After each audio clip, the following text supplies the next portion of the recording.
Walang yan, nasirahan tayo. At mukhang malala ang pagkasira ng sasakyan. Sa iisang hukay ko na lang kayo ililibing. Siguradong matutuwa kayo kapag ginawa ko yon. Mas mapapahamak tayo kung ikaw lang mag-isa ang kikilos.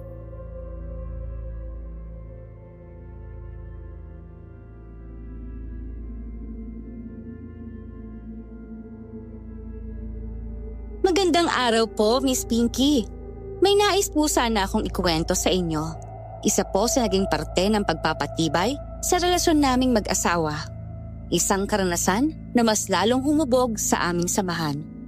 Miss Pinky, masasabi ko po na ang relasyon naming mag-asawa ay hindi perpekto. Minsan, nagkakamali rin kami, pero sa bandang huli, matututo rin kami. Sinusulat ko po ito ngayon upang maibahagi ang aral na naranasan namin. Lalo na sa salitang tiwala. Ako nga po pala si Joseph at ito ang aming kwento. Bago ko simulan ang istorya, huwag kalimutang mag-subscribe bilang suporta sa ating channel. Mahal! Nasaan ka na? Nasa banyo ako, mahal. Naliligo. Oh, patapos ka na ba dyan, ha? Oo, malapit na. Bakit? Bilisan mo, luwas ka dyan. May sasabihin kasi ako eh. Ha, sige, wait lang ha. Maghihilamos na lang ako ng muka. Ay, nga pala mahal. Bumili na ako ng pang-ulam natin para ngayong gabi, ha? Tamang-tama. Hindi pa ako nakakapagluto eh.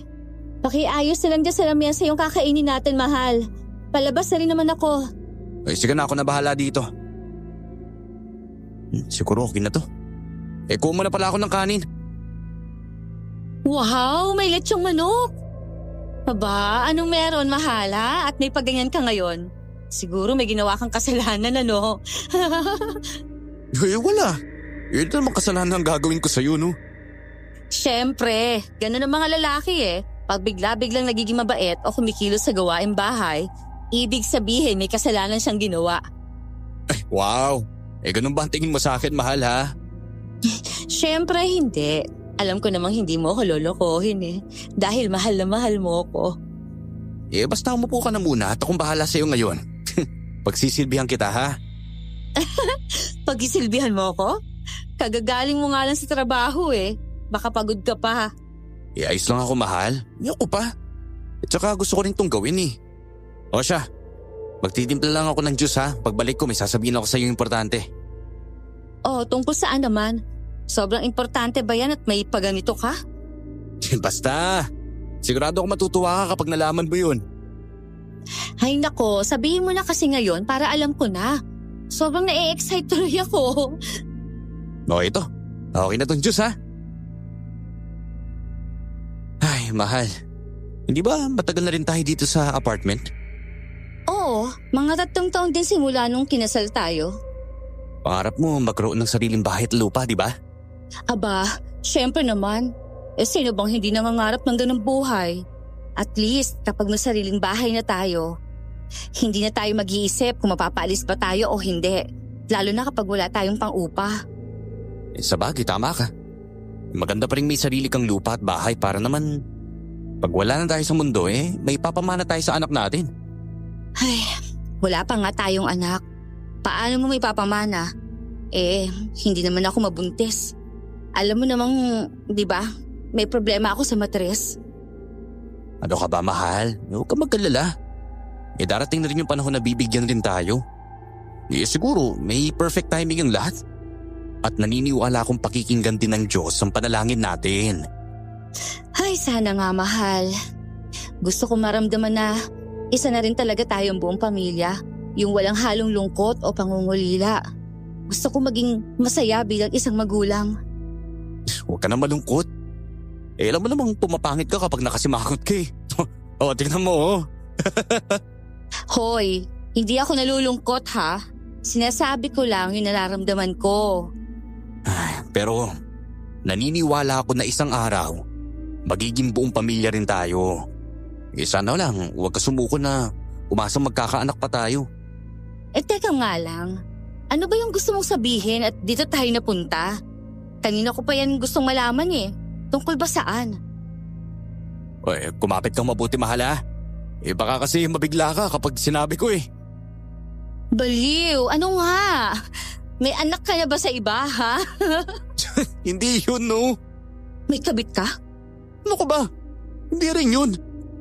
Kasi sabihin mo na, napapaligoy-ligoy ka pa eh. Mahal, na-promote ako sa trabaho ko. Ano? Ulitin mo nga. Na-promote ako. Supervisor na ako. Na-promote ka? Totoo? Wow, mahal! Congratulations! Oo, mahal. At malaki rin na naging komisyon ko nitong nakaraang buwan eh. Kaya malaki na kinita ko. Bakit hindi mo sa akin sinasabi? Di sana, nakapaghanda ako. Ayos lang yun, mahal. Siyempre, gusto kitang i-surprise eh. Di kung sasabihin ko kagad hindi na kita masusurprise. Ikaw naman. Ikaw naman? Congrats, mahal. Sobrang proud ako sa'yo. At hindi lang yun ha. O bakit? Meron pa ba? Balak ko nang maghanap ng bahay at lupa. Kung saan tayo pwede mag-umpisa bilang mag-asawa. Talaga? Seryoso ka, mahal? Oo, seryoso ako dun. At dun tayo bubuo ng masayang pamilya. O no? Tayo kas plano ko hindi? Siyempre payag na payag ako. Sobrang saya ko, mahal. Salamat. Salamat talaga sa lahat, mahal. Sobrang mahal kita. At hindi mo ako pinabayaan kahit kailan. Mahal din kita. At kaya ko nga ginagawa ang lahat dahil para sa'yo naman lahat to Ang swerte ko talaga sa'yo. Dahil may asawa akong katulad mo. Sobrang bait na nga. Plus, masipag at mapagmahal pa. Okay na nga lang tayo, mahal.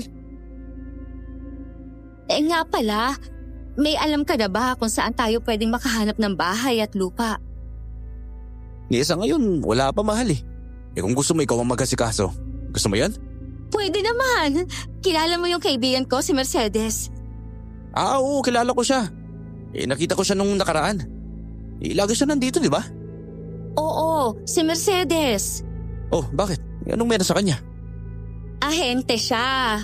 Pwede tayong magpatulong sa kanya. Sigurado ako, marami siyang alam na property na pwede nating mabili. Di tamang-tama. Hindi na tayo mahihirapan maghanap ng agent. Kailan mo ba siya kakausapin yan?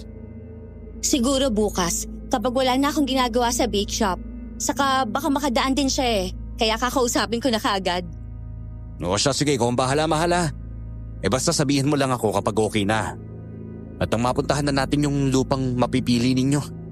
Oo, mahal. Akong bahala.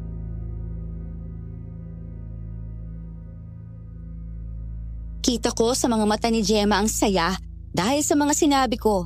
Hindi ko mapigilan mapangiti habang nakatingin sa kanya. Sa totoo lang, ang sarap sa pakiramdam kapag nakikita mong masaya ang taong mahal mo.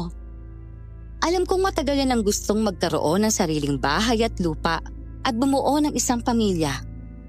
Kaya ginagawa kong lahat para maibigay ko ang gusto niya, kahit hindi niya naman hinihingi sa akin. Sobrang bait ni Gemma.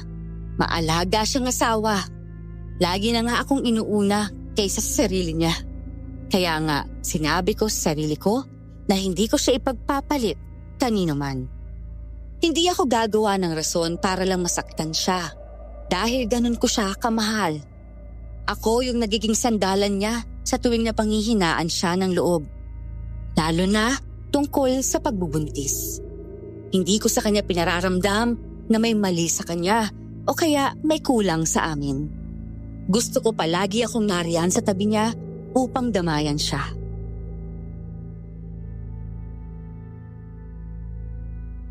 Mahal? Bakit? Alam mo ba yung kabatchmate ko? May 2 anak na siya ngayon. Buntis na kasi siya ulit Talaga? Oo, buti pa siya no? Bakit ka naman malungkot yan? Parang malungkot ang boses mo. Ay, ako kaya? Kailan ako mabubuntis? Kailan tayo bibigyan ng anak? Ano ba, mahal? Napag-usapan na natin to, di ba? Maghihintay lang tayo. At darating din yun sa tamang panahon. 3 taon na tayo pero wala pa rin. Puro lang tayo subok. Sinabi nga ng ubi mo try lang ng try. At dapat lagi kang nagpapatingin. Baka hindi ka nagpupunta sa check-up mo ha. Ang ginagawa naman natin ng lahat pero ganun pa rin. Sa tingin mo ba, umaasa na lang tayo? Mahal naman, may tandaan mo to. Hindi tayo umaasa ha. Kasi sigurado akong darating sa atin yung gusto natin. Hindi ka ba naniniwala sa akin ha? Naniniwala, syempre. Pero natatakot akong baka hindi na mangyari Natatakot ako na baka isang araw magsisi ka na lang dahil asawa mo ko na may diferensya sa matres. Gemma naman ba't ganyan sinasabi mo sa sarili mo? Alam mo, masyado mo nang binababa ang sarili mo dahil lang hindi ka magkaanak? Yun naman ang totoo Darating din yung oras na aayawan mo na rin ako. Baka nga maghanap ka na ng iba Ay nako, bayakap nga ako. Joseph, wag, ano ba? Nahihirapan ako huminga. Shh, uy. Teka lang dyan. Huwag ka na muna magsalita, okay lang ba? Ipahinga mo muna yung utak mo at ikalma mo yung sarili mo. Bakit mo ba ito ginagawa? Simple lang naman ang sagot dyan. Siyempre dahil asawa mo ako. Alam mo, nandito lang ako lagi para sa'yo ha. Kung hindi tayo magkaanak ngayon, di okay lang yun. Sa ngayon, ikaw muna yung baby ko. Wow! Dapat ba akong kiligin sa sinasabi mo? Mahal naman. Ikaw nga tong nilalambing She, matulog na nga lang tayo. Puro kakakornihan. Pasimple ka pa dyan. Kinikilig ka din naman Kapag hindi ka pa nanahimik, sa labas ka tutulog. Okay, sige na, ito na po. Hindi na ako magsasalita. Basta, huwag kang ngingiti ha. Namumula yung pisngi mo dyan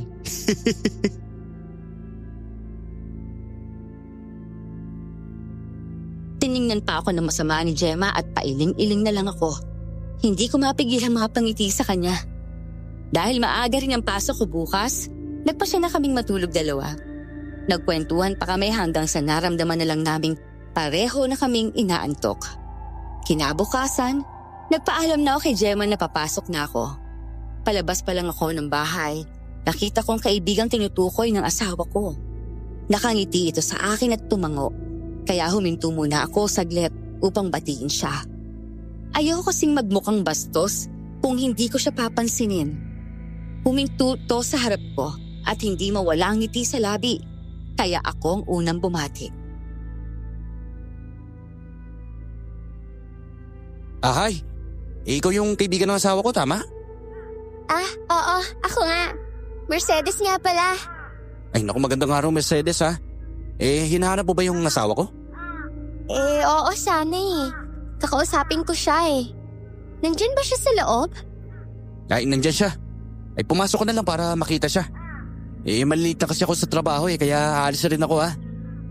Ganun ba? Sige, ingat ka sa biyahe Sige. Dumiretso ka na dun. Nandun lang sa sala ng asawa ko, baka naglilinis lang yun. Sige. Salamat. Wala yun. Una na ako ha. Ay, teka lang.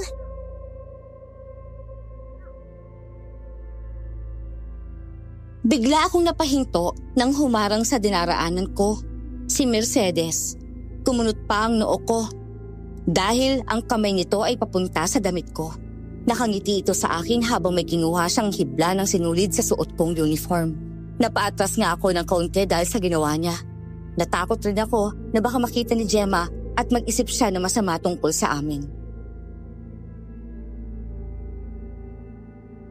At tinanggal ko lang. Pangit kasi na may nakalitaw na sinulid sa damit mo Ay, salamat. Nandito ka na pala, Mercedes! Oy, Gemma! Mahal, siya si Mercedes. Yung sinasabi ko sa'yo, pinapunta ko siya dito para makausap ko siya. Ay, ganun ba? Sige mahal, mauna na ako ha. Ibalita mo na lang ako sa mangyayari. Sige, ingat ka ha.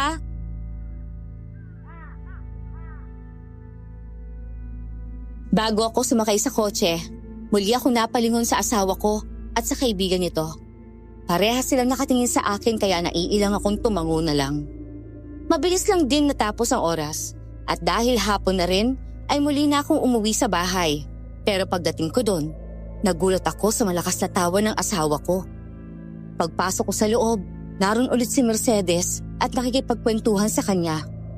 Parehas silang napalingon sa akin nang ibaba ko sa lamesa ang gamit ko. Nakangiti akong sinalubong ni Gemma kaya niyakap ko siya at hinalikan sa pisngi. Mabilis naman akong hinatak ng asawa ko papunta kay Mercedes. Naguguluhan ako ng oras na yon pero halatang masayang masaya si Gemma. Mahal, may good news ako sa'yo. Oh, talaga? Tungkol saan? May nahanap na si Mercedes sa property at ipinakita niya sa akin yung mga picture. Maganda at malinis yung bahay. Tapos may mga gamit pa. Libre na raw yun eh. Hindi ba, Mercedes? Tama si Gemma. Mabuti na lang talaga at sumakto yung pagkasabi niya sa akin kagabi. Teka lang. Nandito sa envelope yung picture na pinakita ko kanina kay Gemma. Iyan yung picture. If ever na magustuhan yung mag-asawa, pwede ko kayong dalhin doon para i-tour ko kayo. Sa tingin ko, mahal, mas maganda yan ang kunin natin. May mga gamit na tapos maganda pa yung paligid pati yung bahay. At higit sa lahat, sariwa yung hangin. Malayo ba dito sa city? Nasa 3.5 oras yung biyahe papunta doon. Sige, pag-uusapan na muna namin ni Gemma ang inaalok mong property wala ba yung malapit lang dito sa city o kaya sa trabaho ko? Wala pa akong alam eh. Pero kung hindi niya naman gusto na inaalok kong property, pwede ko pa kayong ihanap ng iba. Pero mahal, ganyan kasi yung gusto ko eh. Gusto ko rin naman makaamoy ng sariwang hangin. Ang sa akin lang kasi mahal nandito sa city ang trabaho ko paano na ang base shop mo kung lilipat tayo dyan? May mahihirapan tayo sa lahat. Lalo na malayo pala yan. Sige, ikaw ang bahala. Ako pa ang pinapili mo pero ikaw rin pala magdedesisyon. Mahal naman. Naintindihan mo ba yung gusto kong sabihin? Mercedes, bukas na lang tayo ulit mag-usap ha. Maghanap ka pa ng property na malapit lang dito sa tabi-tabi. Oo, sige ba? Balitaan mo na lang ako. Joseph, una na ako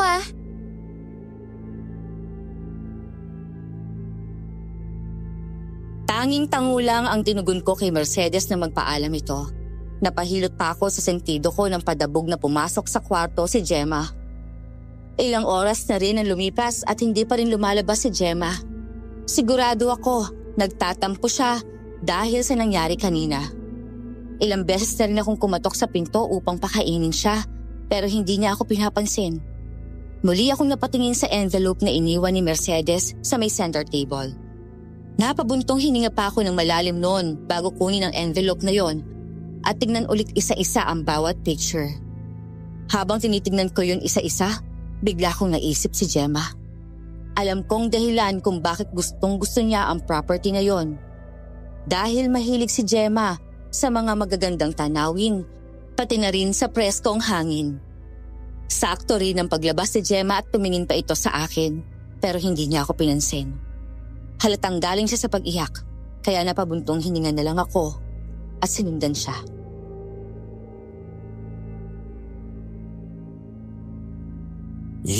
Gusto mo ba talaga dito Bakit mo ba tinatanong? Ayaw mo, di ba?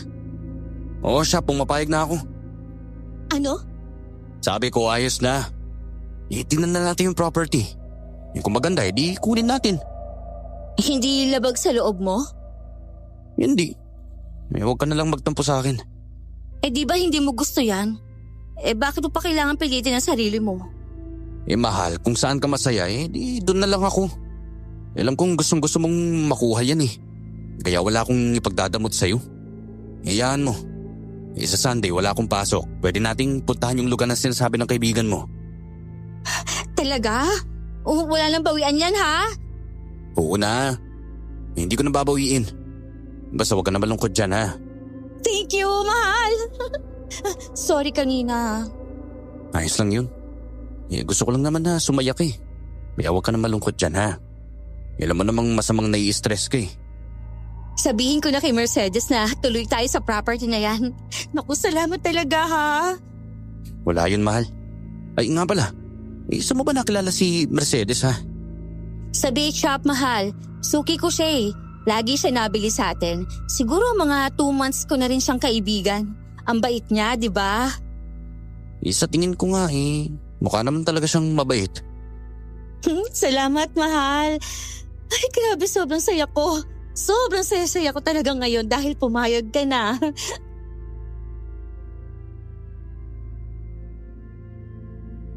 Dumating na nga ang araw ng linggo. Kasama na namin si Mercedes para puntahan ang lugar na tinutukoy niya. Siya ang nagtuturo ng daan na tinatahak namin. Sa buong biyahe namin, puro tawanan nila ni Gemma ang naririnig ko. Halatang sobrang saya ng asawa ko dahil sa pupuntahan namin. Malayo nga sa city ang property na tinutukoy ni Mercedes dahil nagiging liblib na ang lugar na dinaraanan namin. Habang nasa gitna na kami ng biyahe, wala na akong nakikita mga nakatayong bahay sa paligid. Puro matataas na damo at puno lang ang nakikita ko. Hanggang sa biglang humintong sasakyang pinapaandar ko. Napatingin sa akin sila Gemma. Ilang beses ko pang binuhay ang makina pero hindi na talaga umandar. Kaya bumaba na ako ng sasakyan upang tingnan kung ano ang sira. Pagbukas na pagbukas ko, biglang umusok ang makina. Mahal, ano nangyari? Walang yan, nasiraan tayo. Ano? Nasiraan tayo? Oo At mukhang malala ang pagkasira ng sasakyan. Hindi, ano nang gagawin natin ngayon? Naku, kailangan natin maghanap ng talyer o mekaniko para maayos tong sasakyan. Naku, medyo malayo pa tayo sa paggawaan ng sasakyan eh. Kung babalik naman tayo sa syudad, may hirapan tayo. Dahil madalang na ang mga nagbibiyahe dito. Malayo pa ba yung tinutukoy mo lugar, Mercedes? Hindi ba pwedeng lakarin na lang? Malayo pa eh. Siguro nasa 3 oras lang tatagalin pag nilakad natin. Wala na bang malapit dito na pwede nating hingian ng tulong? Hindi ako sigurado eh. Try ko kayang tumawag. Sinubukan kong buksan ang phone ko. Walang signal eh. Walang signal? Wala eh. Paano to? Sa'yo, Mercedes, meron ka bang signal dyan? Wala rin akong signal. Ay, naku sige. Ganito na lang ha.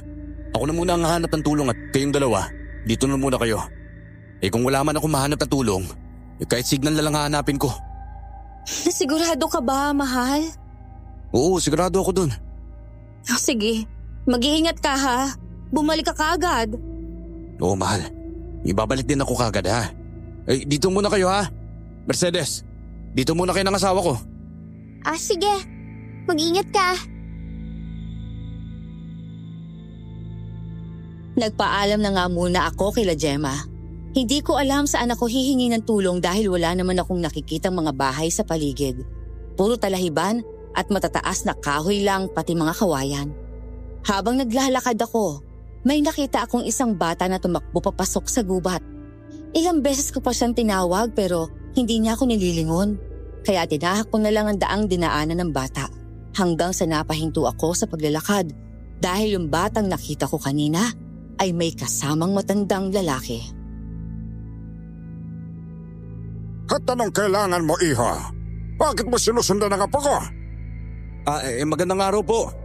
Sinundan ko lang po siya kasi gusto ko sana siyang kausapin para humingi ng tulong eh. Wala po akong masamang intensyon sa abo po ninyo. Ay na naman tulong ang hinihingi mo, ha? Nasirahan po kasi kami ng sasakyan. Kailangan ko pong makahanap ng mekaniko eh. May alam po ba kayo na pwedeng makatulong po sa amin? Ay naku, iho. Abay hindi madaling makahanap ng mekaniko dito sa lugar namin. Kailangan niyo pang pumunta sa kabilang bayan para doon maipagawa ang sasakyan ninyo. Ganun po ba? Mga namamasada po kahit tricycle. May alam po ba kayo? Ay naku, wala rin, iho. Kung gusto mo sa isang araw, darating yung umaangkat sa amin. Tuwing Martes kasi ang dating niya para kunin ang mga inaani naming gulay. Naku, sa isang araw pa po ang dating? Wala na po bang ibang paraan? Naku, iho, wala na. Yun lang yung sasakyan pwede ninyong masabayan papuntang kabilang bayan. Malayo rin kung lalakarin ninyo. Baka abutin kayo ng 2 araw sa kakalakad. Naku po. Kung hihintayin po namin yung sinasabi niyong truck, saan kaya pwedeng tumuloy kahit pansamantala lang po? Ay dito sa amin.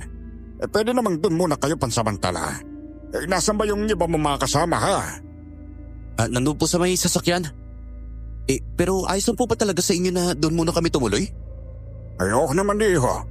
Sa tingin ko naman mabuting tao ka naman. Tama ba? Oo naman po. Pwede rin po kaming magbayad habang namamalagi kami sa inyo.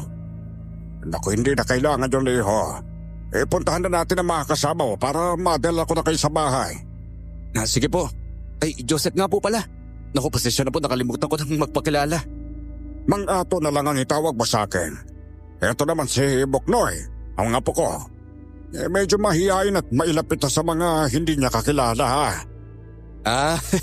Kaya po pala kahit anong tawag ko sa kanya kanina hindi niya ako nililingon. Naku, pagpasensya mo na tango po ko ha. Sino nga pala mga kasama mo? Yung asawa ko po tsaka yung kaibigan niya. May pupuntahan po kasi kaming lugar na bibilhin po sana naming property. Kaso nga lang po nagkaproblema yung sasakyan namin. Naku, mahirap talagang matalikan ng sasakyan. Lalo na sa mga ganitong lugar. Abay, wala ka kasing mahanap na mekaniko rito. Hindi kasi uso sa amin ng mga sasakyan Wala rin po bang signal dito sa lugar po ninyo? Wala rin iho Nasa bayan pa. Doon kami natawag kapag may kailangan kaming kausapin. Sa bayan rin po? Oo iho, sa bayan din. Grabe, ang hirap naman po pala ng sitwasyon ninyo dito. Marami po talagang kulang. Sanayan lang yan iho. Teka, saan ba kayo nakatira? Sa tingin ko kasi taga-syudad ka. Opo, sa city po kami nakatira. Doon po kasi yung trabaho ko Ganun ba? Kaya pala parang hindi ka sanay sa ganitong lugar no? Parang ganun na nga po. Yung asawa ko po kasi sa ganitong liblib na lugar niya gustong tumira Alam mo iho maganda rin namang tumira sa ganito. Abay lalo na't sariwa ang hangin. Tama po kayo doon. Sa city po kasi puro usok na lang ng sasakyan ang maaamoy mo. Naku, sinabi mo pa. Kaya nga kami, abay kahit may hirap kami dito, mas gusto pa naming tumira rito dahil sariwa ang lahat. At pati na rin ang hangin. Teka lang, nasa na ba ang asawa mo? Malapit na po tayo sa kanila. Sige. Punta na natin sila at baka mainip na rin sila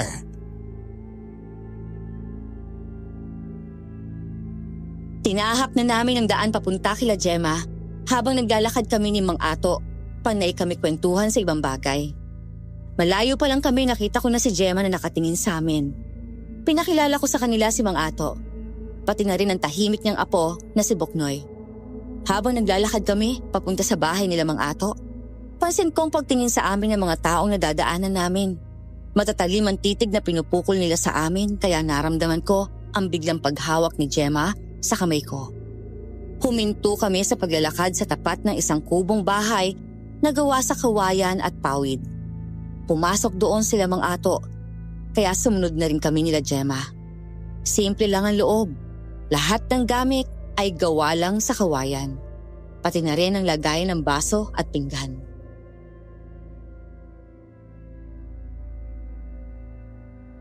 Pagpasensyahan din nyo na itong maliit na bahay namin ha.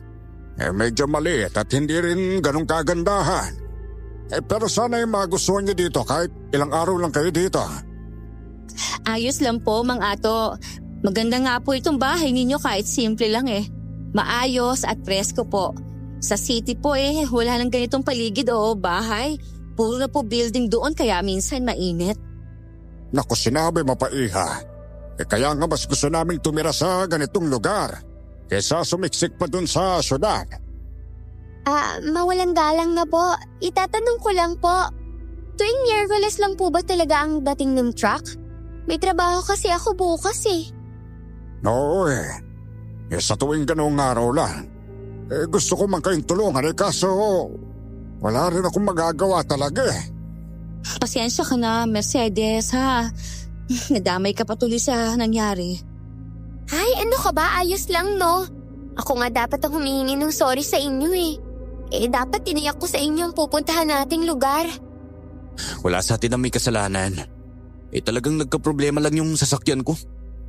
Hindi mo ba yun chinek kanina bago tayo umalis, mahal? Siyempre, chinek ko naman yun. Hindi ko nga alam kung anong nangyari at bakit nasira yun eh. Tsaka alam mo namang malalayang lugar ang pinupuntahan natin pero ngayon lang talaga ako nasiraan eh. Sa bagay, tama ka. Sa ngayon, dito muna tayo. Saka na lang tayo pumunta sa bayan kapag nandyan na yung truck. Basta huwag ka mag-alala, mahal ha. Susubukan ko din ayusin ang sasakyan bukas. Pahapon na rin kasi. Kaya bukas ko na lang gagawin. Baka maayos ko pa. Sige, mahal. Ikaw ang bahala.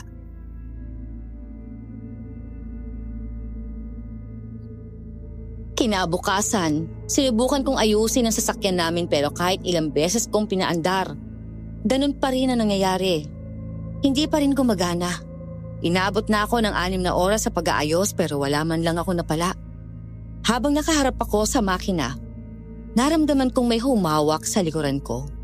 Wala kasi akong damit dahil hinubad ko yon. Hindi agad ako lumingon dahil ang akala ko si Gemma yon. Pero laking gulat ko nang biglang magsalita si Mercedes sa likuran ko. Kaya agad akong napalayo sa kanya pero nakangiti lang ito sa akin. Mukhang natakot yata kita. Ayos ka lang ba? Hindi. Nabigla lang ako. Akala ko kasi si Gemma eh. Si Gemma ba? Nandun ang asawa mo sa bahay nila Mang Ato. Kamusta yung kotse? Naayos mo ba? Hindi pa nga eh. Sobrang daming naging sira. Siguro, hintayin na lang talaga natin yung truck. Ganun ba? Sabagay, kung wala tayong magagawa, di hintayin na lang talaga natin na dumaan yung truck. Oo, yun na nga lang ang pag-asa natin. Ang malas naman kasi. Imbis na nakita niya yung property yun, hindi niya na nakita dahil nagka-aberya. Oo nga eh. Hindi pa naman ako nakapagpaalam sa boss ko.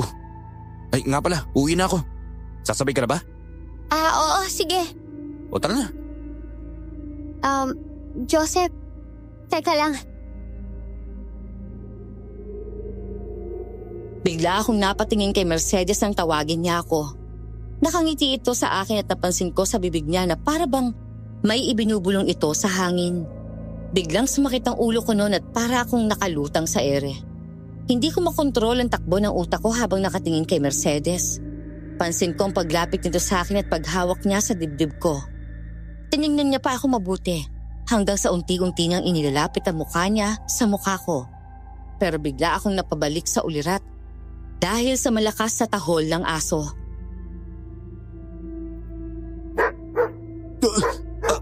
Anong ginagawa mo? Wala.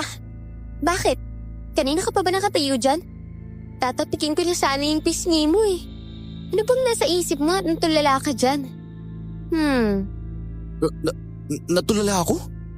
Oo, kanina pa nga kita tinatawag eh. Pero hindi mo naman ako pinapansin. Kaya nga nag-aalala na ako at baka ano nangyari na sa'yo eh. Sorry nga pala kung nilapitan kita ng walang paalam ha. Wala ka namang kasalanan. Pasensya na rin na. Tara na. Baka kasi hinahanap na tayo ni Gemma eh. Sige. Mas mabuti pa nga bumalik na tayo eh. Naunang naglakad si Mercedes habang ako naman ay nasa likuran niya. Muli kong inisip ang nangyari kanina. Para kasing totoong lahat pero hindi ko maipaliwanag ang nararamdaman ko. Napabalik na lang ako ulit sa wisyo nung makita ko si Gemma na nakikipaglaro sa batang si Boknoy. Pansin kong saya sa labi ni Gemma habang nakikipag-usap dun sa bata. Nang makita ako ni Gemma, may binulong ito saglit sa bata, saka siya naglakad palapit sa akin. Hindi mawala ang ngiti sa labi ng asawa ko habang sabay kaming naglalakad.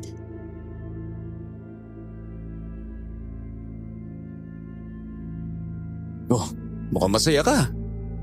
Naisip ko lang na masaya pala magkaroon ng anak, ano?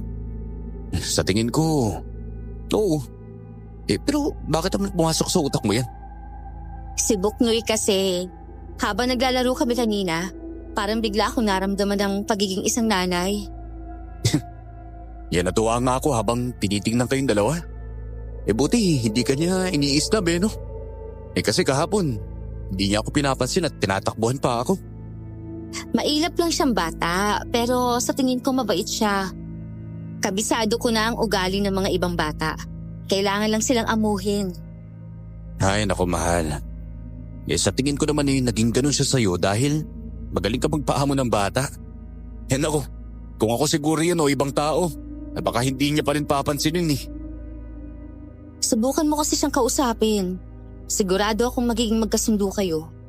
Hindi ko rin alam, mahal. Baka mamaya kapag lumapit ako sa kanya hindi niya ako pansinin. Wala ka bang tiwala sa sarili mo na mapapaamo mo si Boknoy?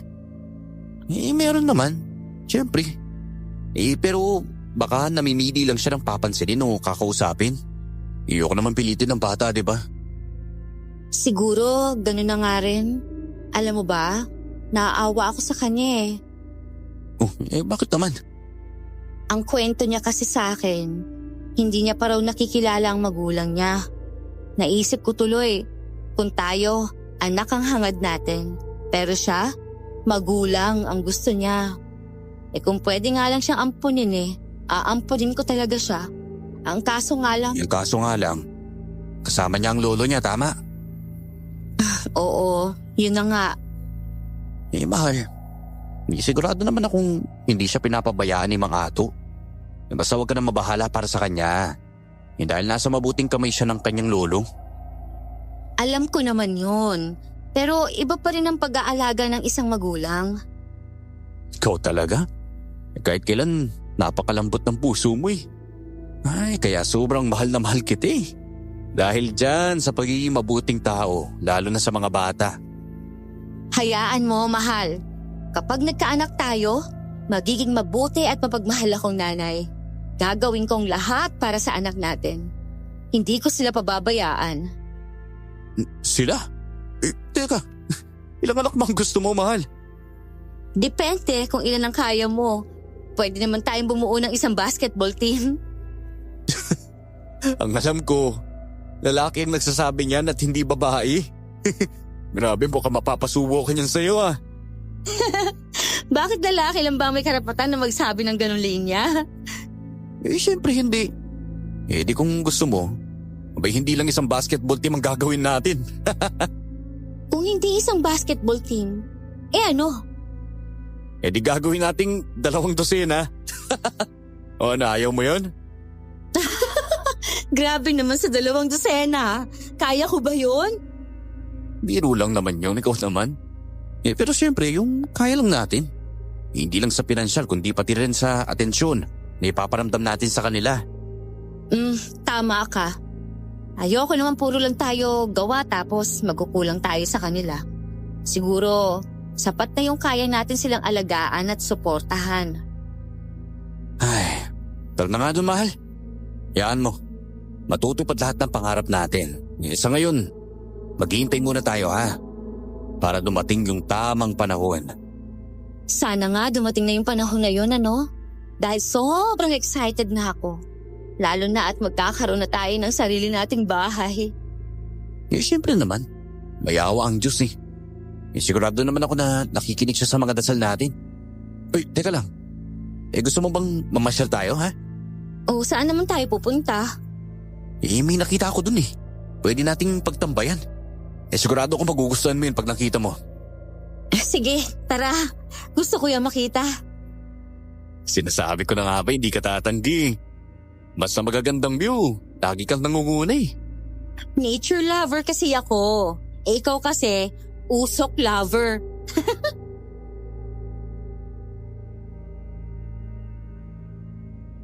Pinuntahan nga namin ni Gemma ang lugar na tinutukoy ko. Pagkarating namin doon, sobrang saya niya, lalo na sa tuwing dumadampi ang hangin sa balat namin. Sa totoo lang, hindi ko maiwasang mapangiti lalo na habang nakatingin sa kanya. Maganda at simpleng tao lang siya. At kahit maliit na bagay lang, naa-appreciate yun ni Gemma. Kaya nga kahit lagi niya akong pinagtutulakan sa iba, wala akong ibang sinasabi sa kanya, kundi siya lang ang gusto ko at hindi ko siya ipagpapalit sa kahit na kanino. Habang nanatili kami ni Gemma sa may puno ng mangga, bigla kong napansin si Mercedes na nakatingin sa amin. Masama itong nakatitig na akala mo'y may nagawa kaming masama. Nawala ang atensyon ko kay Mercedes nung tawagin ako ni Gemma at may itinuro sa akin. Mahal, tignan mo yung ulap. Para siyang hugis baby, oh. Ang galing. Ha? Hindi ka ba nakikinig sa akin? Kanina pa ako nagsasalita dito. Hindi sorry mahal ah. May iniisip lang ako. Pagod ka na siguro, no? Ayos. Nag-ayos ka nga pala ng kotse tapos dinala mo pa ako dito. Ayos lang yun. Kanino ko pa naisip na dalhin ka dito eh. Mahal, may tanong sana ako. Tungkol saan naman? Tungkol sa kaibigan mo si Mercedes. Gaano mo ba siya talaga kakilala ha? Siguro may mga bagay pa akong hindi alam sa kanya. Pero lagi siyang napunta sa store para kausapin ako. Galing nga naging kaibigan ko siya dahil sa kakabili niya sa bake shop. Ganun pala? Bakit mo natanong? Wala naman. Siyempre asawa mo ko. At bilang asawa mo, siyempre gusto ko rin makilala yung mga taong nasa paligid mo, no? Sa tingin ko naman, magkakasundo kayo. Mabait yun si Mercedes. Sana nga habang buhay na kami maging magkaibigan eh. Uy, bakit mo naman nasabi yan? Siyempre, hindi ba? Hindi naman lahat ng pagkakaibigan tumatagal. Minsan nga palandalian lang rin. Kaya sa tuwing iniisip ko na baka isang araw, hindi na kami mag-usap, parang ang lungkot nun. Sa bagay, tama ka mahal. Ikaw pa naman yung taong binavalue yung lahat. Siguro naman, nararamdaman din ni Mercedes kung gaano kakabukal sa pagiging magkaibigan nyo. Sana nga mahal. Ay, tara na nga sa bahay nila Mang Ato. Hindi ka pa kumakain tapos dinala mo ko dito. Sige, may bukas pa naman pwede tayong pumunta ulit dito. Muli na nga kaming bumalik ni Gemma sa bahay ni Mang Ato. Naabutan pa naming nasa labas si Mercedes at nakangiti ito sa amin. Lumapit si Mercedes kay Gemma. Pagkatapos, may sinabi ito na hindi ko narinig. Pagkatapos nun, nagpaalam si Gemma kasama si Mercedes. Hindi ko alam pero sa tuwing dumadako ang paningin ko kay Mercedes, parang may kakaiba na hindi ko maintindihan. Sa tuwing lumalapit ito sa akin, parang gusto kong lumayo sa kanya at hindi dumikit. Habang tumatagal din ang pakikisama namin sa kanya, nakakaramdam na rin ako ng pagkailang, lalo na sa tuwing tititigan ako nito. Sumapit na ang gabi at si Gemma, pati na rin si Mercedes, ang nag-asikaso ng kakainin namin. Habang kami ni Mang Ato ay nagkukwentuhan lang tungkol sa mga alaga niyang hayop. Niyaya rin ako uminom ni Mang Ato ng lambanog. Sa totoo lang, hindi naman talaga ako nainom, pero ayoko ring tumanggi dahil nakakahiya sa kanya. Habang tumatagal ang inuman namin, ay mas lalong sumasakit ang ulo ko hanggang sa hindi ko na malayan, nawalan na pala ako ng malay.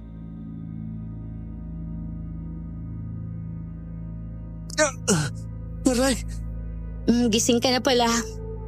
Sakit ang ulo ko. Teka, ano nangyari? Napasobrang inom mo kagabi kaya yun, tumumba ka. Mabuti na lang hindi pa lasing si Mang Ato at nabuhat kanya papunta dito. Gemma? Oh, Mercedes, may kailangan ka ba? Ibibigay ko lang sana to sa'yo. Ipainom mo sa asawa mo para mas madaling maging okay yung hangover niya. Makakatulong yun sa kanya. Sige. Sige, salamat ha. Naku, ayos lang. Gising na ba siya? Kakagising lang. Masakit na nga ulo Normal lang yun. Lalo na kapag hindi sanay uminom tapos lambanog pa ang ininom. Oo Mabuti na lang hindi siya sumuka.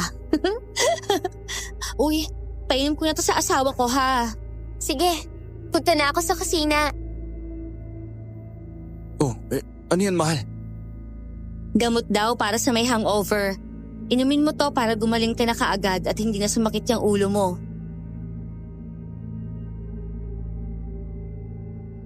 Inabot sa akin ni Gemma ang gamot na ibinigay ni Mercedes. Agad ko nga ininom yon dahil nakatingin sa akin si Mercedes. Sobrang pait at sakit nun sa lalamunan. Tiniis ko na lang dahil baka mapagalitan ako ni Gemma. Kalahating minuto nga ang lumipas at hindi ko na naramdaman ang sakit ng ulo ko. Parang hindi ako galing sa inom kagabi. Naging masigla rin ang katawan ko at sa tingin ko, effective ang ipinainom sa akin ni Gemma. Muli ngang nakipaglaro si Gemma kay Buknoy. Habang tinitignan ko sila, biglang napadako na naman ang mga mata ko kay Mercedes. Nakangiti ito sa akin habang naglalakad siya palapit. Hindi ko na rin namalaya nang umingiti na rin ako sa kanya. Para bang may kusang kumukontrol sa utak ko. Hindi ko alam kung anong nangyayari sa akin, pero sa tuwing kay Mercedes na ako napapatingin o nakukuha niya ang atensyon ko, para talagang lagi niya akong nakokontrol na hindi ko maintindihan. Dahil sa nangyaring yon, pinilit kong umiwas kay Mercedes at kahit si Gemma ay nagtataka na rin sa kilos ko. Hanggang sa naghating gabi na parang may naririnig akong bulong sa tenga ko. Kusang gumalaw ang katawan ko palabas ng bahay ni Mang Ato. At sa hindi kalayuan, nakita ko ulit si Mercedes na nakatayo sa gitna na para bang hinihintay ako. Mabuti naman at dumating ka na. Kanina pa kita hinihintay eh. Teka, anong ginagawa ko dito? Ano ba nangyayari sa akin? Hindi mo pa rin ba naiintindihan? Ang alin? Kailangan mo ako. Hinahanap ako ng katawan at puso mo. Teka, hindi kita maintindihan. Paano mangyayari yun? Mahal ko si Gemma. Simula ngayon, hindi na si Gemma ang mamahalin mo. Dahil ako na lang. Iiwan mo si Gemma para sa akin. Walang yaka, ano ba pinagsasabi mo ha? Hindi kita maintindihan eh. Sa akin ka lang. Sa akin ka lang dapat, Joseph. Babalik na ako sa kwarto at itigil mo tong kahibangan mo ha.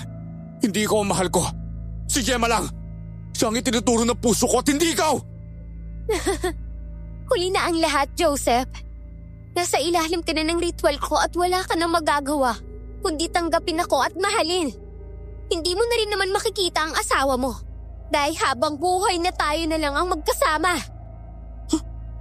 Ano bang pinagsasabi mo ha? Nababaliw ka na ba? Matagal na akong baliw sa'yo. Pero kahit isang beses, hindi mo ako pinansin. Wala na akong magagawa, kundi ito na lang.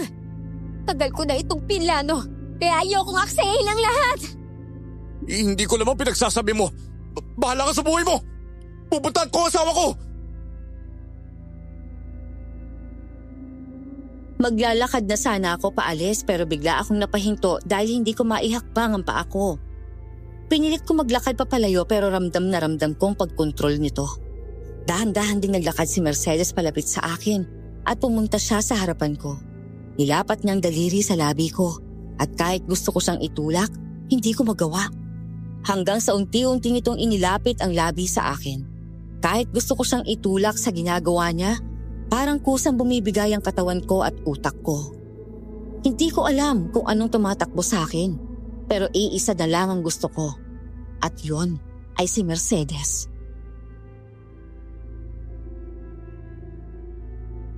Ako lang ang dapat mong mahalin. Ako lang ang dapat sa puso at utak mo. Ako lang dapat. Ikaw lang ang mahal ko. Ikaw lang ang gusto ko. At wala nang iba pa. Ulitin mo ulit ang sinabi mo. Ikaw lang ang mahal ko. Ikaw lang ang gusto. At wala nang iba. Mercedes. Ulitin mo nga ulit. Gusto ko marinig ulit. Ikaw lang ang mahal ko. Mercedes. Hindi kita ipagpapalit kahit kanino. Sobrang mahal kita. Joseph? Oh, nandiyan ka na pala, Gemma. Narinig mo ba ang lahat? Anong ginawa mo sa asawa ko? Asawa mo? Hindi mo na siya asawa ngayon. Dahil ako na ang mahal niya. Hindi na ikaw. Hindi yan totoo! Ako ang mahal ni Joseph, hindi ikaw! Pero ako na ngayon ang mahal niya. At wala ka nang magagawa doon. Walang hiya ka! Gemma! Bakit mo sinampas si Mercedes? Wala kang karapatang sampalin siya! Bakit mo siya pinagtatanggol, Joseph? Ako ang asawa mo! At ano bang mga pinagsasabi mo, ha? Wala kang karapatang sampalin siya kasi mahal ko siya! Kapag nakita ko pang lumapat ang kamay mo sa kanya, magpasensyahan na lang tayo at baka masaktan din kita!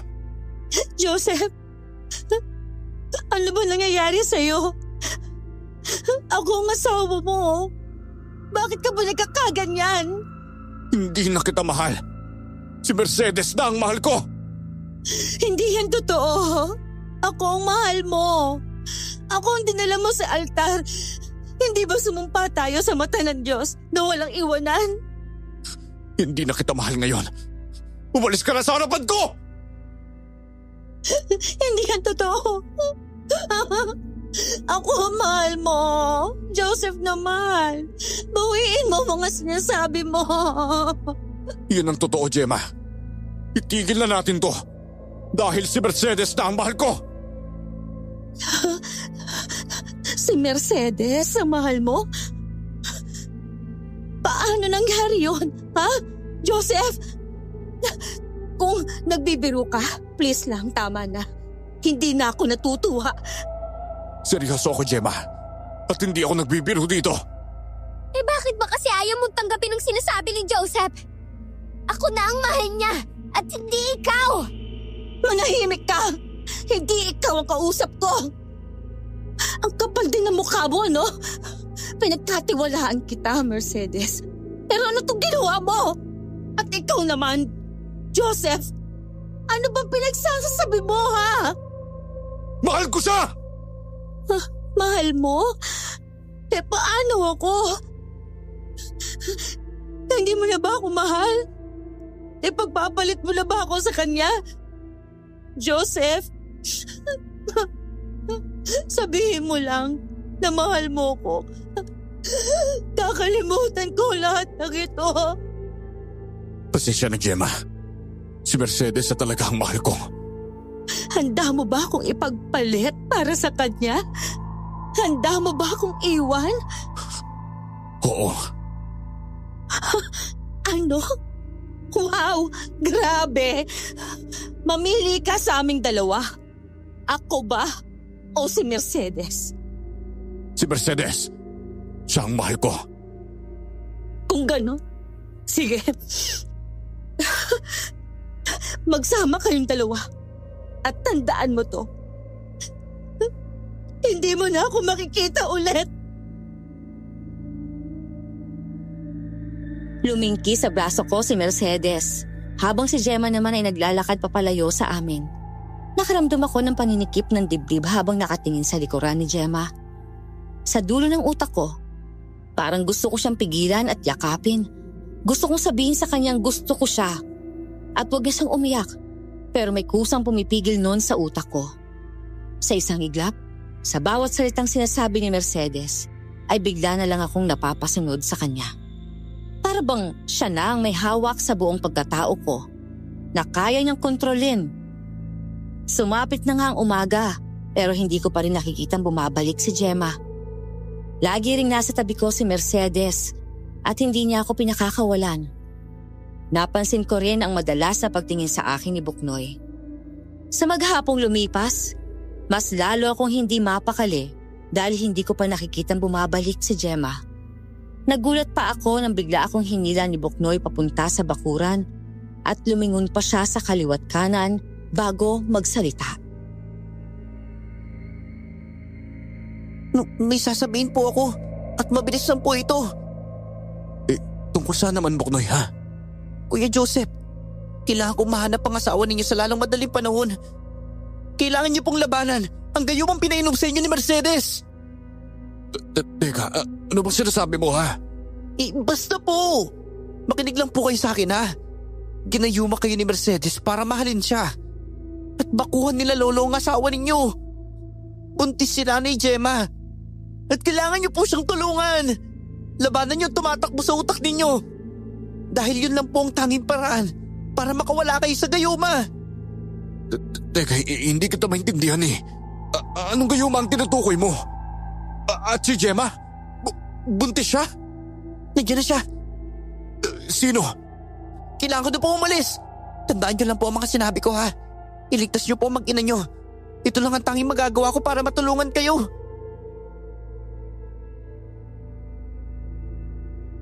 Naguguluhan ako sa mga sinasabi ni Buknoy.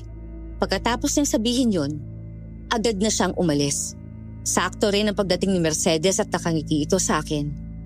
Bigla tuloy akong napaisip kung totoo bang mga sinabi ni Buknoy. Hindi na rin mawala lalo sa utak ko si Gemma. Gusto ko siyang hanapin pero hindi ko alam kung paano ako aalis dahil lagi nasa tabi ko si Mercedes.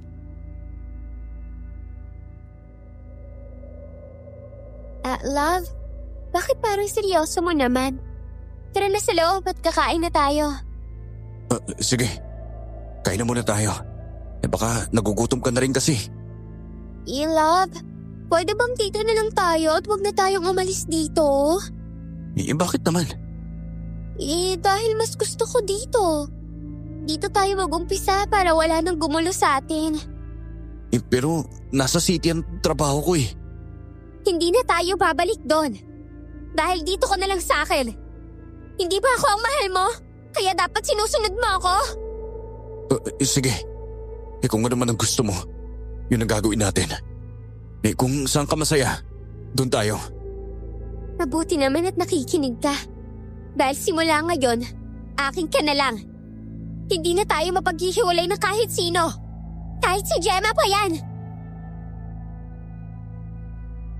Pilit na lang akong umiti kay Mercedes dahil sa mga sinasabi niya. Hindi ko alam pero para bang tutol na tutol ang utak ko sa mga salitang yon. Nagkaroon din ako ng pagkakataong hanapin si Gemma. Nilibot ko na ang lahat ng pwede niyang puntahan pero hindi ko talaga siya makita. Maghapon ko rin hindi nakita si Mang Ato ngayong araw na to. At naisip ko, baka nga totoo ang sinasabi ni Buknoy. Bigla tuloy akong nag-alala para kay Gemma. Hindi ko alam ang gagawin ko kung may mangyayaring masama sa kanya at wala akong nagawa. Hahanapin ko pa sana ulit si Gemma. Ngunit nagulat ako nang makita ko si Mercedes na masamang nakatingin sa akin. Mabilis itong lumapit at galit na galit siya. Anong ginagawa mo dito? Bakit wala ka sa bahay? Kanina pa kita hinahanap, Joseph! Mercedes, hinahanap ko si Gemma eh. Nag-aalala ako sa kanya. Gusto kong alamin kung nasan siya dahil hindi siya umuwi kagabi. Bakit ka nag-aalala sa kanya? Hindi mo ba dapat nararamdaman yan? Dahil ako ang mahal mo! Alam ko pero... Hindi mo na siya dapat iniisip pa! Dahil ako lang dapat! Wala ka ng ibang dapat minamahal kundi ako lang! Hindi ako papayag na sumisingit pa sa utak mo yung si Gemma! Ano bang sinasabi mo ha? Makinig ka sa akin! Wala ka ng ibang iisipin na babae, kundi ako lang. Dahil ako ang mahal mo at hindi si Gemma. Naiintindihan mo ba ako, Joseph? Oo. Naiintindihan ko. Kita kong galit sa mga mata ni Mercedes. Muli itong may ibinulong sa hangin at naisip ko ang sinabi ni Buknoy na ginagayuma ako ni Mercedes. Unti-unti na rin akong nakakaramdam ng pagtataka sa pagmamahal ko sa kanya. Sinasabi ng utak kong mahal ko siya, pero hindi ng puso ko. Sumapit na ang gabi at maaga akong natulog. Katabi ko si Mercedes at mas lalo niya akong hindi pinakakawalan sa mga mata niya. 12:00 na ng gabi noon nang maramdaman kong may kumukutkot sa akin. Pagmulat ko ng aking mga mata, nakita ko si Buknoy at wala rin si Mercedes sa tabi ko. Napakunot pa ako ng noo. May mga dalang kung ano-anong bagay si Buknoy. Hindi ko alam kung para saan yon kaya napaupo ako sa higaan at hinarap siya. Kailangan po natin tulungan si Nanay Gemma! Bakit ko naman siya tutulungan? At anong dahilan? Dahil mapapahamak po siya ngayong gabi. Papatayin siya. Pati na rin po ang anak nyo sa sinapupunan niya. Kuya Joseph, si Nanay Gemma po ang mahal mo at hindi si Mercedes. Si Gemma ang mahal ko. Opo. Isa pong aswang na baad si Mercedes. Isa siyang mangkukulam na aswang. Matagal ka na po niyang sinusundan at lahat gagawin ni Mercedes para makuha ka lang niya. Teka lang ha, teka lang. Mas lalo ako nagugulan sa mga sinasabi mo eh. Pinaglalaro mo ba ako ha? Hindi po. Totoo po lahat yun. Aswang si Ate Mercedes. Lahat ng to. Plano niya. Ang pagpunta niyo sa sitio na to. Ang pagkasira ng sasakyan ninyo. Siya po lahat ng gumawa noon. Teka, ang ibig mo sabihin, may kinalaman si Mercedes sa lahat? Sinabotahin ni Ate Mercedes ang lahat para makapunta po kayo sa sitio na to. Ang sitio po na to, hindi po to dinaraanan ng ibang tao. Dahil iniiwasan po ang sitio na inaapakan po ninyo. Bakit naman? Dahil isang grupo ng kultong nakatira dito. Bago pa lang po kayo pumunta, alam na ni Ate Mercedes na nagdadalang tao ang asawa ninyo. Kaya nakipagkasundo siya kina Lolo. Dadalhin kayo ni Mercedes dito at kapalit po nun, ang asawa po ninyo. Hindi ko alam kung maniniwala ba ako o hindi kay Buknoy. Pero kusang gumalaw ang paa at katawan ko para hanapin si Mercedes sa buong bahay. Ngunit hindi ko siya natagpuan doon. Nasa likuran ko lang si Buknoy at tinitingnan niya lang ako. Huminga ito ng malalim at lumapit sa akin. Hinawakan ang kamay ko. Hindi ko po alam kung paano kayo ibalik sa dati. Pero sundin niyo lang po yung papayo ko. Kontrolin po ninyo ang tumatakbo sa utak po ninyo. Yung puso niyo po ang sundin ninyo. Dahil yun ang hindi kayang pasukin ng mga nanggagayuma. Teka, nasa si Mercedes? At bakit wala siya rito? Kasama niya si Lolo. At ngayong gabi, papatid nila si Nanay Gemma. Kaya Kuya Joseph, kayo na lang po pag-asa ng asawa po ninyo. Huwag niyo po siyang bibiguin ha. Tulungan niyo po siya. Pero, bakit mo nga ba ito ginagawa ha? Bakit mo ba kami tinutulungan ha? Dahil naging mabuting tao po sa akin ng asawa po ninyo. Sa ilang minuto ko lang siya nakilala. Parang bigla ako nagkaroon ng sariling nanay eh. Ayoko po siyang mapahamak. Dahil naging importante po siya sa akin. Isa na mapatawad pa ako ng asawa ko dahil sa ginawa ko sa kanya. Hindi ko alam na napasailalim na pala ako ng gayuman ni Mercedes eh. Naku, ano ba naman yan? Sobrang nagsisisi ako sa mga nangyari. Mabait pong tao ang asawa po ninyo. Sigurado kong mapapatawad niya po kayo. Isa ngayon po, ang kailangan ni Nanay Gemma, ang tulong po ninyo. Sige, isamahan mo ako ha. At iligtas natin si Gemma. Teka, bago po tayo umalis, may bibigay po ako sa inyo. Kailangan po ninyo yun eh, para mailigtas si Nanay Gemma. Tutulungan ko po kayong itakas siya. Ano naman ang ibibigay mo?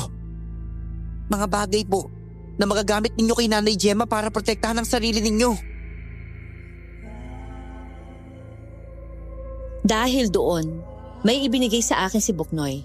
Panlaban daw yon sa aswang, buntot pagi, asin, bawang at pati na rin isang shotgun at mga bala. Tiningnan ko si Buknoy at tinanguan niya lang ako. Sinundan ko siya papunta sa lugar na sinasabi niya. Malayo na yun sa bahay nila hanggang sa nakita ko si Mercedes at si Mang Ato na nag-uusap. Agad kaming nagtago ni Buknoy at pinakinggan kong mga pinag-uusapan nila. Kurado akong unti-unti nang lalamunin si Joseph ng paggagayuma ko sa kanya. Wala nang magagawa ang kahit sino. Dahil sa akin na si Joseph. Ay. Gagawin mo talaga ang lahat para makuha lang siya, no? Ano bang plano mo, ha? Papatay na ba natin si Gemma? Oo. Para hindi na siya mamestes sa amin. Matagal ko na siyang gustong patayin. Pero nagtitimpi lang ako eh. At ngayon, wala na siyang magagawa. Sa akin na ang asawa niya. Kung walang iya kayo, sisiguraduhin kong hindi niyo magagawa ang balak niyo sa asawa ko. Kuya Joseph, doon po tayo. Doon din nila si Nanay Gemma eh. Kailangan pa natin bilisan para makuha siya. At hindi nila tayo mapansin. Sige, dali mo ako sa kanya. Dahan-dahan kaming naglakad ni Buknoy papunta kay Gemma. Nakatali si Gemma sa isang upuan at duguan ang mukha niya. Para talaga siyang pinahirapan sa naging sitwasyon niya. Tinapik kong pisngi ni Gemma at pagmulat niya ng mga mata, ramdam kong lungkot nito. Agad kong kinalas ang pagkatali sa kanya. Nagkamali ako sa kanya at hindi ko alam paano ko siya haharapin. Pagkaalis ko ng tali kay Gemma ay nagulat ako nang bigla niya akong yakapin. Dahil doon, para ako nakaramdam ng pangungulila sa kanya. Mabilis kaming naglakad nila Gemma kasama si Buknoy upang tumakas. Pero palabas pa lang sana kami nang biglang dumating si Mercedes kasama si Mang Ato. Dahil doon, agad kong tinutok sa kanila ang baril. Habang si Gemma nakahawak sa damit ko at hawak na rin si Buknoy. Napaatras kami habang palapit sa amin si Mercedes. Mas lalong hinigpitan kong paghawak sa kamay ni Gemma. Ayokong mawala pa siya sa tabi ko. Dahil baka nga gawin nila Mercedes ang binabalak nila. Anong ginagawa mo dito? Dapat nasa bahay ka lang, di ba? Tapos na ang mga pagpapanggap mo, Mercedes. Alam ko na ang lahat. Ginayungan mo lang ako para mahalin ka. Pero pasensya ka na. Dahil kahit anong pilit ang gawin mo, si Gemma lang ang tao mahal ko.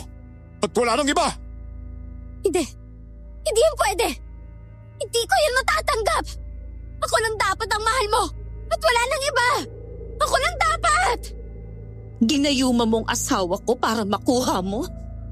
Ganyan ka na ba kahibang, ha? Mercedes? Manahimik ka. Papatayin muna kita para hindi ka na maging sagabal sa amin. Nagulat kaming parehas ni Gemma na unti-unting nag-iiba ang anyo ni Mercedes. Para itong naging isang halimaw na hayop. Humaba ang mga kuko at pangil nito. Parang naaagnas ang katawan at sobrang bilis ng kilos. Buknoy! Bakit mo ito ginagawa? Dahil hindi po tama! Patayo ko mapahamak si Nanay Gemma! Malilintikan ka sa aking bata ka! Paparusahan kita sa ginawa mo! Lo, naging mabait pa sa akin si Nanay Gemma. Itinuring niya akong parang anak. Parang isang pamilya. Ipinaramdam niya sa akin na magkaroon ng isang ina. At dahil dyan, kaya mo ko kayang traidorin para sa kanya. Kambihira kang bata ka. Dahil sa ginawa mo, pwede tayong mapahamak. Huwag niyo po siyang idamay sa kasamaan ninyo. Bata pa lang si Buknoy. Kaya dapat hindi puro kasamaan ang ipinapakita ninyo. Sana naging mabuting ehemplo po kayo sa apo ninyo. Manahimik ka! Wala kang alam kung paano ko ipinalaki ang sarili kong apo! Tama na yung sinabi niyo na naririnti na ako! Ikaw naman, Gemma! Pumunda ka sa akin! Wala akong kasalanan sa'yo! Meron! Ginulo mo ang lahat! Hindi ako papayag na masira mo ang pinaghirapan ko, Gemma! Papatayin kita! Nanay Gemma!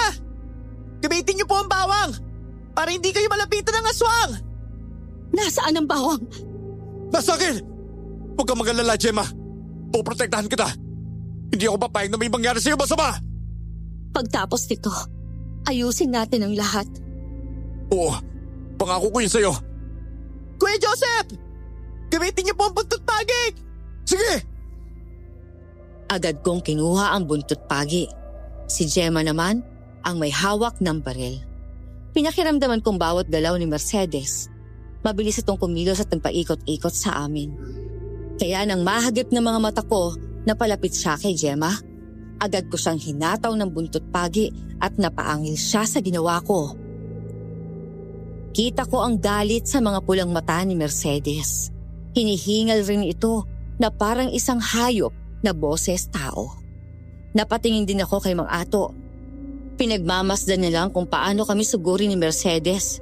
Sa muling pagsugod niya sa amin, bigla niyang nahagip ang pisngi ko at napadaing ako nang dumapo ang kuko niya sa balat ko. At pagkatapos, may dumaloy na dugo. Kita ko kung paano dilaan ni Mercedes ang mga kuko niya na may bahid ng dugo ko at napangiti ito sa amin. Sarap naman pala ng dugo mo, Joseph. Dahil dito, lalo kong nagugustuhang mapunta ka sa akin. Ano ba, Mercedes? Itigil mo na to! Hayaan mo makatakas na kami dito! Hindi ako papayag. Dahil sa akin ka lang. Hindi ka mapupunta sa kahit sino. Matagal kong hinintay to. At ayokong masayang ang lahat. Dahil dyan sa asawa mo. Siya ang mahal ko at hindi ikaw! Hindi! Ako lang dapat ang mamahalin mo. At wala nang iba. Ako lang! Nahihibang ka na talaga. At paano ko mamahalin ng katulad mo na makasarili, ha? Alam mo, una pa lang, iba na ang pakiramdam ko sa'yo eh. Hindi kita kaya mahalin kahit kailan. Dahil si Gemma lang ang mahal ko. Kung ganun, parehas ko na lang kayong papatayin. Kung hindi ka mapapasakin, hindi ka rin mapupunta kay Gemma! Itigil mo na to, Mercedes! Pinagkatiwalaan kita. Pero itong gagawin mo, mahigit pa sa kaibigan ang tinuring ko sa'yo. Kahit kailan, hindi kita tinuring na kaibigan dahil nasusuka ako sa tuwing kasama ka! Ganun ba ang naging tingin mo sa akin, Mercedes? Bakit? Akala ko pa naman, totoo lahat ng pinapakita mo pero hindi pala! Alam mo bakit? Dahil uto-uto ka. Madali kang maniwala sa paligid mo. Kaya yan tuloy na isahan kita. Salamat sa'yo ha. Dahil kung hindi dahil sa'yo, hindi ko magagawa ang mga plano ko. Muling sumugod sa amin si Mercedes. Agad kong pinotektahan si Gemma dahil siya ang laging unang pinupuntirya ng aswang. Dahil doon, nagkaroon ako ng pagkakataong ipulupot ang dulo ng buntot pagi sa leeg ni Mercedes. Itinutok naman ni Gemma ang baril kay Mercedes. Kahit nakikita kong nanginginig ang kamay nito, ikinasa nito ang baril. Sabay pinaputok yon ng 3 beses.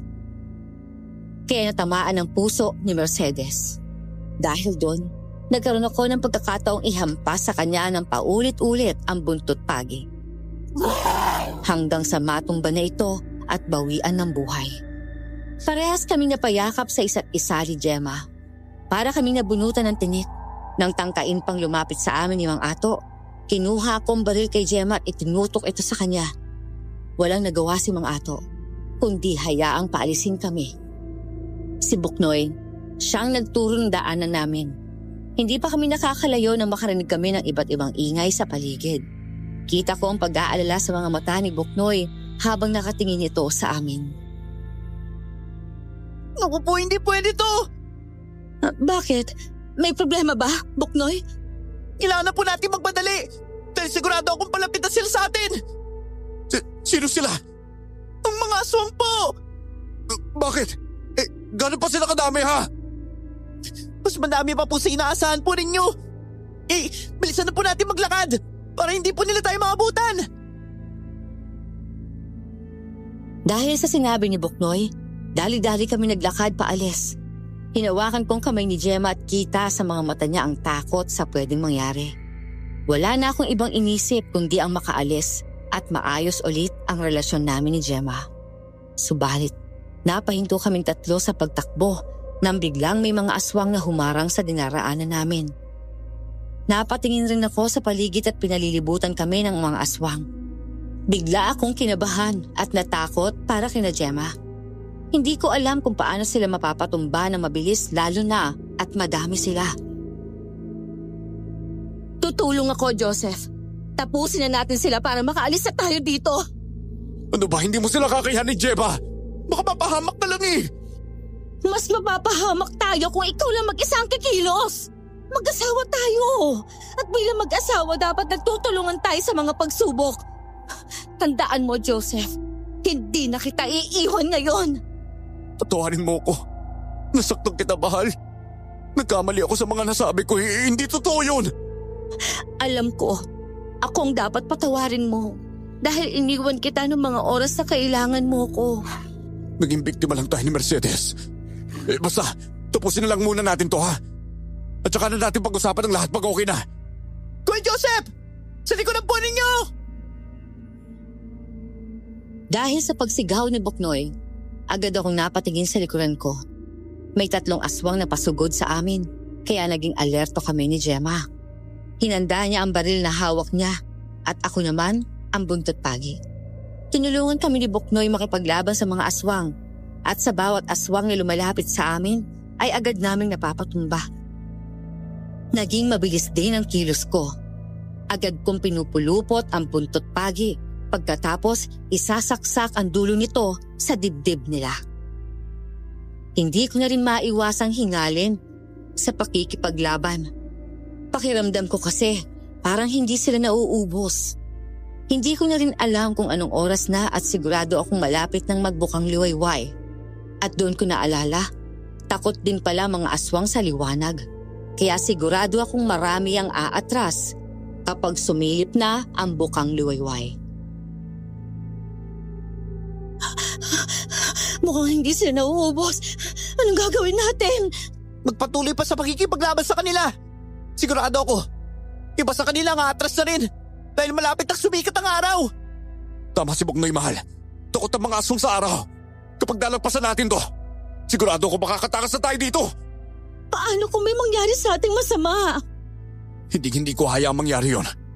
Isa ngayon, kailangan muna natin silang harapin para matapos na to.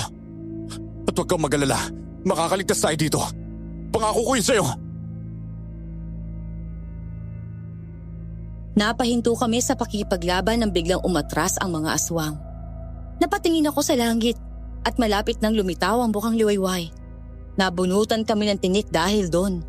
Napayakap pa sa akin ang asawa kong umiiyak na. Hindi ko maiwasang matuwa dahil sa wakas, ligtas na kami. Pero nagkamali ako. Bigla akong napasigaw nang maramdaman kong may balang dumaplis sa binti ko. Napatingin ako sa likuran ko at doon nakita ko si Mang Ato na may dalang baril at nakatutok sa amin. Mahal! Ayos ka lang! Mahal! Ayos lang ako. Binti ko lang naman yung nataplisan eh. Lolo! Itigil niyo na po ito! Hayaan niyo na po makatakas sila! Tumigil ka, Boknoy! Ako ang dapat mong kinakampihan at hindi sila! Lumapit ka sa akin. Kung ayaw mong pati ikaw, ay masaktan ko na! Ganyan ka ba kasama? Pati ako sasaktan mo! Napakawalang kwenta mong lolo! Manahimik ka! Dahil sa'yo, nagkandaletse-letse ang plano namin! Akala niyo ba, hahayaan ko lang kayo makatakas? Ha? Hindi! Kung hindi nagawa ni Mercedes na mapatay kayo, pues, ako mismo ang papatay sa inyo! Hindi ako papayag sa gusto mo! Hindi mo kami mapapatay! Masyado kang matapang. Hindi mo naman kami kala. Hayaan mo, kapag napatay ko kayong mag-asawa, sa iisang hukay ko na lang kayo ililibing. Siguradong matutuwa kayo kapag ginawa ko yon. Nababalo ka na talaga! Pinilit kong tumayo kahit sobrang sakit ng isang paa ko. Ayoko mapahamak si Gemma, pati na rin ang magiging anak namin. Kinuha kong barel at tinutok rin yon kay Mang Ato. Napangisi sa akin si Mang Ato dahil sa ginawa ko. Tumawa pa ito ng malakas na para bang nababaliw na. Napatingin pa ako kay Boknoy na malungkot na nakatingin sa lolo niya. Bigla akong naawa sa bata dahil sigurado akong nasasaktan siya sa nakikita niya. Hindi ka ba naawa sa apo mo, ha? Ginagawa niya to para hindi mo ituloy ang kasamaan mo. Nilalayo ka niya sa mga maling gawain. At ano ba ang alam ng batang yan? Wala! Simula pa noon, pero wish na sa akin. Hanggang ngayon pa naman, ay ganoon pa rin siya. Siguro nga'y dapat siya ang inuna ko ngayon para wala nang mangangambara sa mga plano ko. Handa mong patayin ang apo mo? Hindi ako papayag. Kung hindi mo kayang ituring na pamilya si Boknoy, pues ako kaya ko. Hindi ko siya pa! Sumangsawa na nga akong alagaan yan. Pero wala akong magawa. dahil kailangan ko siya. Kaya po pala, ganun nagturing niyo sa akin. Para akong isang hangin. Ngayon, naintindihan ko na po ang lahat. Hindi pa pala ako sarili po ninyong apo. At pagod na ako sa'yo. At ikaw na ang unahin ko! Si Mang Ato. Nang babaril na sana niya si Buknoy.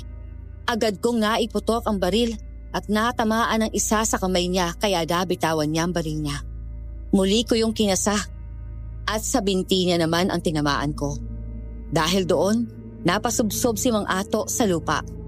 Mabilis din akong nakalapit sa kanya upang kunin ang baril at hindi na niya magamit pa. Tutuluyan ko na sana siya pero pinigilan ako ng asawa ko at umiling ito sa akin. Hindi ka mamamatay tao, kaya wag mong gawin yan. Hayaan mo siya mabuhay at pagdusahan ng mga ginawa niyang kasalanan. Umalis na tayo dito, mahal. Gusto ko na umuwi. Sige, aalis na tayo. Isama natin si Buknoy. Teka lang po. May gusto po akong sabihin kay Lolo. Lolo Ato, kahit po pasaway ako, kahit hindi niyo ako tanggap, lagi niyo pong tandahan na mahal ko po kayo. Kahit po anong kasalanan po ninyo, baliwala lang po sa akin yun. Dahil para sa akin, kayo pa rin ang lolo ko. Sana po, pag nakita ulit tayo, sana po magbago na kayo.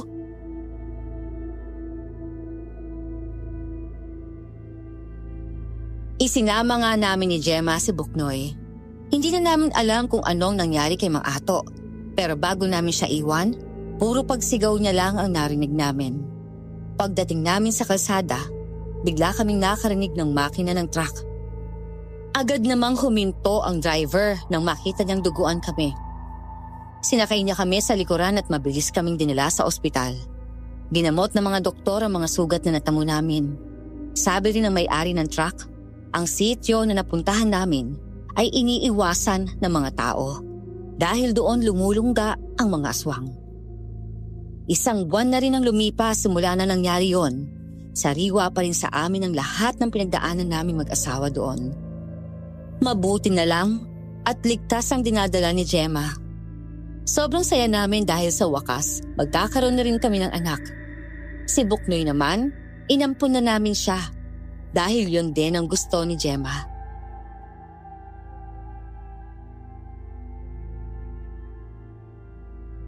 Masaya ka ba na may dalawa na tayong anak? Oo naman, mahal. Sobrang saya ko kasi. Sa wakas, magiging isang buong pamilya na tayo. Ikaw, masaya ka ba? Sobra. Pinapangarap ko lang to. Ngayon, natutupad na ang lahat. Sana magtuloy-tuloy na ang lahat, ano? Sana wala nang masama pang mangyayari. Hindi na po mangyayari yun. Hanggang nandito po kami ni Papa Joseph, hindi po kami papayag na may mangyari sa inyo ni Baby Angel. Di po ba, Papa? Oo naman. Igagawin po namin ng lahat para maging ligtas ka lagi. At hindi po namin kayo pababayaan. Siyempre, poprotektahan po namin kayo. Kaya masaya ako dahil kayo ang pamilya ko eh. Salamat sa inyo, ha? Dahil sa inyo, hindi ko na nararamdaman yung nangyari sa atin nung nakaraan. Kalimutan mo na yun, mahal. Hindi na mauulit yun. Madami akong natutunan dahil doon.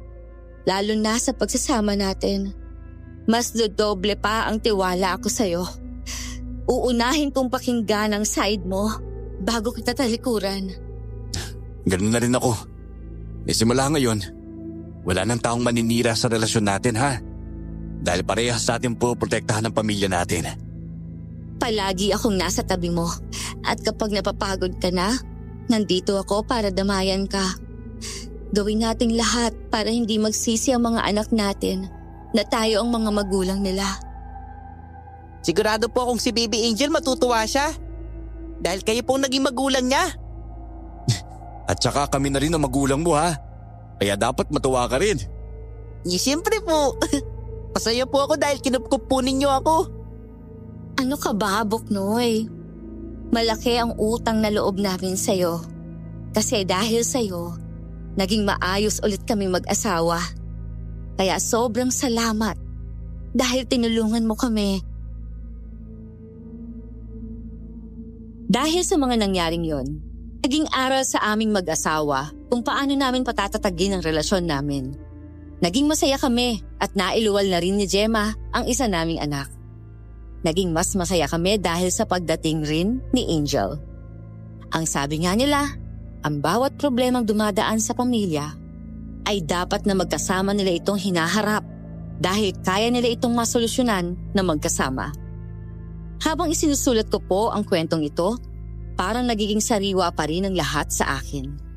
Sana po ay may matutunan kayo sa ibinahagi kong kwento at lagi ninyong tandaan, kahit gaano kalaki ang away ninyong mag-asawa, dapat inuunawa ninyo pa rin ang isa't isa. Hanggang dito na lamang po ang kwento ko. Sana po ay mapili nyo ito. More power sa channel nyo. Maraming salamat po.